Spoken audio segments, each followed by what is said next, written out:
रात्रियां एकत्रित होती हैं और जिनमें वो काल रात्रि, महारात्रि, मोहरात्रि, दारुणा, ये दिव्य रात्रियां। और इन रात्रियों में साधक पुरुष क्या करते हैं? बस वो भगवान ने किया है। इन रात्रियों की प्रतीक्षा साधक पुरुष करते हैं, योगी जन करते हैं, साधना करते हैं। और ऐसी दिव्य रात्रियों में उन्होंने बांसुरी बजाई है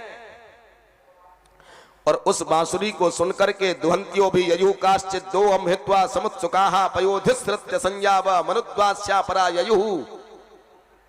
कोई दूध निकाल रही है और दूध निकालना छोड़ करके भगवान के पास चली आई। अब विचार करना, गैया का दूध तो सुबह और शाम को निकलता है, रात्रि के 12 बजे नहीं निकलता है।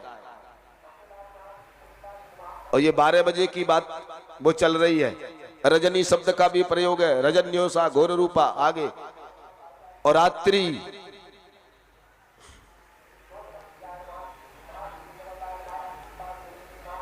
और लिम्पंत्या कोई नीप रही है रात्रि के 12 बजे। ये बड़े बड़े दिव्य रहस्य हैं, ये गोपनीय ही रहस्य हैं। इनको सुनने के लिए पात्रता की भी आवश्यकता है। ऐसी स्थिति में ये गोपियां आती हैं, भगवान इनको वापस करने का प्रयास करते हैं। भगवान ने स्वागत भी किया, वापस करने का प्रयास करते हैं, लेकिन उन्होंने एक ही बात कह दी, चित्तम सुखेन भवता पखरतम गृहेषु यन्निर्विसत्युतकरा वपगृह्य कृत्ये। हे प्रभु, अब हमारा जाने का कोई प्रयोजन नहीं है, हम चली भी जाएंगे कोई फर्क नहीं पड़ेगा, क्योंकि हमारा चित्त तो आपने खींच लिया है। और चित्त जब आपने ले ही लिया और चित्त चला गया तो अब शरीर चैतन्य कहां रहा? ये तो जड़ रह गया। पादौ पदम न चलतस्तव पादमूलात्। आपके कोमल कोमल चरणों को देख करके ये चरण भी तो जाने को राजी नहीं हो रहे हैं। और आप आदेश दे रहे हैं तो शरीर को हम वापस ले जाएंगे, और शरीर को फिर कोई रखता भी नहीं है। कोई उसे जला देता है, कोई उसका पानी में दबा देता है, आदि आदि क्रियाएं हो जाती हैं। जब हमारा चित्त आपने ले लिया तो शरीर को तो फिर हम कहीं भी डाल देंगे। जैसी तब उन्होंने आत्मा की उस परिपक्वता को देखा है, देख लिया कि ये गोपियां आत्मा की उस छठी अवस्था पर पहुंच चुकी हैं। तब भगवान ने उनके साथ में रास लीला की है। उस रास लीला में भी गोपियों से थोड़ी बहुत कहीं अहम बुद्धि, अभिमान की झलक आती है। तब भगवान उनका त्याग करके चले जाते हैं। तब गोपियां जयत तेधिकम जन्मना प्रजा श्रयत इंदिरा सस्वदत्रहि दयित दृश्यताम दिक्षुताबका स्वय धृता सब त्वाम विचिन्वते। गोपी गीत के द्वारा उन्हें पाने का प्रयास करती हैं। ते जन्मना ब्रज अधिकम जयति। हे दयित, हे प्रीतम, आपके आने से ही तो ब्रज का महत्व बढ़ गया है। आप नहीं रहेंगे तो क्या अस्तित्व रहेगा इस ब्रज का? और ब्रज माने ये शरीर, शरीर का अस्तित्व भी भगवान के आने से ही है। इसमें से वो चैतन्य प्रभु चले जाएंगे, इस शरीर का कोई अस्तित्व नहीं होगा। कोई जला देगा, कोई गाड़ देगा, आपके बिना कोई अस्तित्व नहीं है। बड़ा गंभीर गोपी गीत के माध्यम से गंभीर भावों को गोपियों ने भगवान के चरणों में समर्पित किया है। तब भगवान गोपियों के साथ रासलीला करते हैं, उनको वो दिव्य आनंद दिया है। रास का तात्पर्य है एकीकरण, जीव और ब्रह्म का एकीकरण ही रास है। रास का दूसरा अर्थ है महाप्रलय। ये समय आने पर इसके बाद में भगवान शंखचूर्ण आदि दुष्टों का संहार करते हैं। लेकिन महाराज कंस की व्यथा नहीं मिटी। कंस हैरान हो जाता है, नारद जी का स्मरण करता है। नारद जी आ गए, क्या बात है? बोले बहुत परेशान हूं। बोले क्यों परेशान है? बोले कृष्ण को मारने के लिए मैंने पूतना, सकटासुर, बकासुर, अघासुर, धनकासुर, अरिष्टासुर सब छोड़े, कोई उसे ना जिंदा पकड़ के लाया ना मार के ला सका। नारद जी बोले बस यही तो तेरी बुद्धि बिगड़ रही है।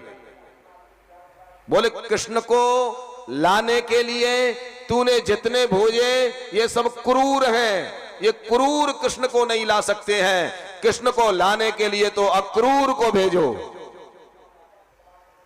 अक्रूर ही कृष्ण को ला पाएंगे। तब कंस अक्रूर को भेजता है और अक्रूर जी महाराज भगवान श्री कृष्ण को अपने रथ में बिठा करके लेके आए हैं ब्रज से। सज्जनों, जो क्रूर नहीं है, जो अक्रूर है, न क्रूर स्वभावो यस्या, जिसके अंदर क्रूरता नहीं है, जिसके हृदय में क्रूरता नहीं है, भगवान उसी अक्रूर रूपी इस जीव के हृदय रूपी रथ में बैठेंगे। इसलिए क्रूरता को विनष्ट कर देना चाहिए। इस प्रसंग का यही एकमात्र उद्देश्य है। अक्रूर जी महाराज कृष्ण को लेकर के मथुरा में आते हैं और भगवान श्री कृष्ण इस मथुरा में जो त्रेता का जो धोबी है उसका उद्धार करते हैं। उससे केवल वस्त्रों की याचना की। अरे कपड़े नहीं देता कोई बात नहीं, लेकिन गाली तो नहीं देना चाहिए। मांगे कपड़े और दे रहा है गाली। क्या कह रहा है? वो गैया चराने वाले ग्वाल राजाओं के कपड़े पहनेंगे। भगवान ने कहा कि अभी त्रेता से लेके अब तक तेरी बुद्धि ठीक नहीं हुई है तो आगे होगी भी नहीं। तब भगवान ने उसका उद्धार कर दिया है। एक माली से पुष्प मालाएं पहन ली भगवान ने। दर्जी पर कृपा करके कुब्जा के द्वारा अपने माथे पर दिव्य चंदन लगवा के कुब्जा का भी भगवान ने कल्याण किया है। और एक धनुष को तोड़ करके चुनौती दे दी, कंस को तेरा समय आ गया। और आज भगवान श्री कृष्ण उस सल तोसल मुष्टिक चाणूर सबके मध्य में से कंस को खींच करके उसके केसों को पकड़ करके जमीन पर घसीटते हुए अपने अंदर पूरे ब्रह्मांड का भजन का स्मरण करके उसकी छाती पर कूद करके कंस के जीवन की कहानी समाप्त कर देते हैं। बोलिए कृष्णचंद्र भगवान की जय हो। सज्जनों, कंस का मतलब है हिंसा। कंस को मार करके भगवान श्री कृष्ण ने अहिंसा परमो धर्म, इस धर्म की स्थापना की है। आज भगवान ने कंस का उद्धार किया है। इसके बाद भगवान ब्रजवासियों को वापस कर देते हैं। उग्रसेन को सिंहासन पर बिठाते हैं और गुरुकुल में गुरु से पढ़ने के लिए जाते हैं। गुरु को पढ़ने बुलाया नहीं, गुरु के यहां पढ़ने गए। गुरु को बुला के पढ़ना और गुरु के पास जाकर के पढ़ना अंतर है। स गुरु में वा विगच्छे समित पाणि श्रोत्रियम ब्रह्मनिष्ठम। गुरुओं के पास जा समित लेकर के जाने की विधि शास्त्रों में है। गुरुओं को घर बुला करके पढ़ने की विधि नहीं है। भगवान समर्थ होते हुए भी गुरुकुल में पढ़ने के लिए जाते हैं और गुरुओं के प्रति वो दिव्य निष्ठा रही। इसलिए भगवान उन भगवान का वो दिव्य विद्याएं वर्ण कर लेती हैं और भगवान मथुरा में आकर के रहते हैं। शरीर भगवान का मथुरा में है, लेकिन चित्त वन ब्रज में है। भगवान सतत राधा का गोपियों का स्मरण करते हैं। तब उद्धव को भेजते हैं उन गोपियों की उस व्यथा को शांत करने के लिए। कृष्ण के मित्र हैं ये उद्धव। उत उत्कृष्ट धवो स्वामी यस्य सह उद्धव। जिसका स्वामी उत्कृष्ट है, जिसका स्वामी साक्षात सनातन वो कृष्ण है, ऐसे उद्धव जी महाराज पहुंचते हैं ब्रज में और वहां अपने ज्ञान के माध्यम से गोपियों को राधा को समझाने की बात करते हैं। जिस राधा तत्व को लिखने के लिए बड़े बड़े विद्वानों की कलम हल्की पड़ जाती है, उस राधा को उपदेश देने की सामर्थ्य किसमें है। अंत में उद्धव जी महाराज अपने अहंकार की पुष्पांजलि राधा के चरणों में समर्पित करके लौटते हैं। ये दिव्य लीला है। कंस की जब मृत्यु हो गई, उसकी पत्नी अस्ति और प्राप्ति अपने पिता जरासंध के पास पहुंचती है और बताती है कि कृष्ण ने मेरे पति की हत्या कर दी है। जरासंध कई बार आक्रमण करता है। एक बार तो कालियवन को लेकर के आक्रमण किया, लेकिन भगवान श्री कृष्ण ने कालियवन को मुचकुंद के द्वारा समाप्त करवा दिया, जरासंध को भी पराजित कर दिया है। और अब बलराम जी महाराज बड़े भैया हैं, उनका विवाह माता रेवती के साथ में हो जाता है। बोलिए रेवती रमण भगवान की जय हो। राजा सीत भीष्म को नाम विदर्भाधिपतिर महान। विदर्भ राज के महाराज हैं भीष्मक, और भीष्मक की एक पुत्री है रुक्मिणी। रुक्मिणी का जन्म होता है, बड़ी होती है रुक्मिणी। नारद जी महाराज बार बार आते हैं रुक्मिणी के पास। रुक्मिणी तू जगत की माता है, जगत के पिता हैं, तू उन्हीं से विवाह करना। इस तरह से उपदेश किया है नारद ने। अब रुक्मिणी का तो संकल्प है कि नारद मुनि ने भी हमसे कहा है हमारे पति कृष्ण हैं, इसलिए मैं कृष्ण का वर्ण करूंगी। लेकिन उसका भैया रुक्मी शिशुपाल के साथ सगाई कर देता है। रुक्मिणी व्यथित हो जाती है, दुखी हो जाती है, और वो रुक्मिणी भगवान श्री कृष्ण के लिए पत्र भेजती है। किसी व्यक्ति ने इस पत्र शब्द को ऐसे शब्दों में व्यक्त किया जिसे मैं मंच से नहीं कह सकता हूं, लेकिन धिक्कार जरूर सकता हूं मैं उसको, कि मंचों से भगवान श्री कृष्ण की लीलाओं के प्रति ऐसे शब्दों का वक्तव्य करना उचित नहीं है। ये पत्र है, पतनात्रायते रक्षते पत्र, पतन से जो रक्षा कर दे वो पत्र है। और अगर ये पत्र का आश्रय रुक्मिणी नहीं लेती तो पतन ये था, रुक्मिणी का वर्ण वो शिशुपाल करता। और शिशुम पालयती थी, जो शिशुओं के लालन पालन में अपने जीवन को लगाए हैं, जो भोग का साक्षात रूप है, रुक्मिणी उसका वर्ण कैसे कर सकती है। इसलिए पत्र का आश्रय लिया और वो पत्र कृष्ण के पास भेज दिया। एक ब्राह्मण उस पत्र को लेके पहुंचते हैं। भगवान पत्र को पढ़ते ही और उन ब्राह्मण को लेकर के कुंडनपुर में पधारते हैं। रुक्मिणी के इस चरित्र का विस्तार में कल जरूर करूंगा।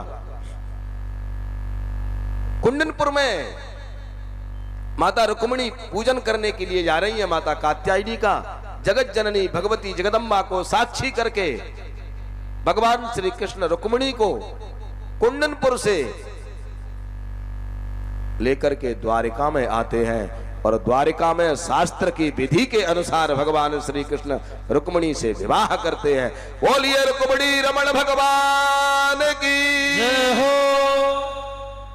सज्जनों, आज हमारा और आपका बड़ा ही दिव्य सौभाग्य है।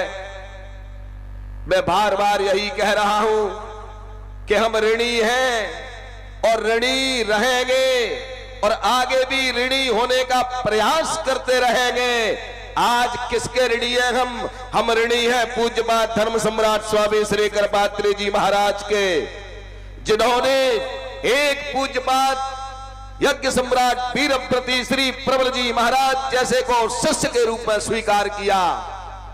और हम ऋणी हैं पूज्य सदगुरुदेव भगवान समर्थ श्री त्र्यंबकेश्वर चैतन्य जी महाराज के, जिन्होंने इस परंपरा को जिंदा बनाए रखने के लिए अपना सब कुछ समर्पित कर दिया। और हम ऋणी हैं पूज्य प्रवर श्री गुण प्रकाश चैतन्य जी महाराज के, जिन्होंने आज आपकी गोद में केवल एक नहीं, दो नहीं, ना जाने कितने कितने दिव्य दिव्य महात्मा, विमलात्मा, अमलात्माओं को तुम्हारी झोली में डाल दिया। इस दिव्य दर्शन का, इस दिव्य दृश्य का दर्शन करने के लिए प्रकृति लालायित रहती है। परीक्षित महाराज के यहाँ जब संत आ गए थे, उसी क्षण उनका वो भय समाप्त हो गया था तक्षक का। सज्जनों, आप भी समझ लेना, आपके इस नगर में ये दिव्य दिव्य अमलात्मा विमलात्मा विभूति आई है। इन्होंने आपको, आपके ऊपर नजर डाल करके आपके संकटों का हरण कर लिया। बोली संत भगवान की। अर्जुन जब जब व्यथित हुआ है, अर्जुन जब जब घायल हुआ है, अर्जुन के हाथ से जब जब गांडीव गिर पड़ा है, तब अर्जुन श्री कृष्ण की तरफ दृष्टि डालता था। केशव कहते किस लिए ढूंढ रहा है? अर्जुन कहता है कृष्ण, इन कौरवों से लड़ते लड़ते थक गया हूं मैं, और तेरी तरफ देख लेता हूं तो मेरी थकान नष्ट हो जाती है। उसी प्रकार सज्जनों, हम और आप भी इन पाप काम क्रोधाद रूपी कौरवों से लड़ते लड़ते थक गए हैं, लेकिन एक बार अगर ये संत हमारे बदन पर नजर डाल देंगे तो अर्जुन की तरह हमारी भी वो व्यथा नष्ट हो जाएगी। इन्हीं शब्दों के साथ में पूज्य परवर श्री गुण प्रकाश चैतन्य जी महाराज के श्री चरणों में निवेदन करूंगा। आगे का जो भी मार्ग दर्शन करेंगे पूज्य परवर श्री जी।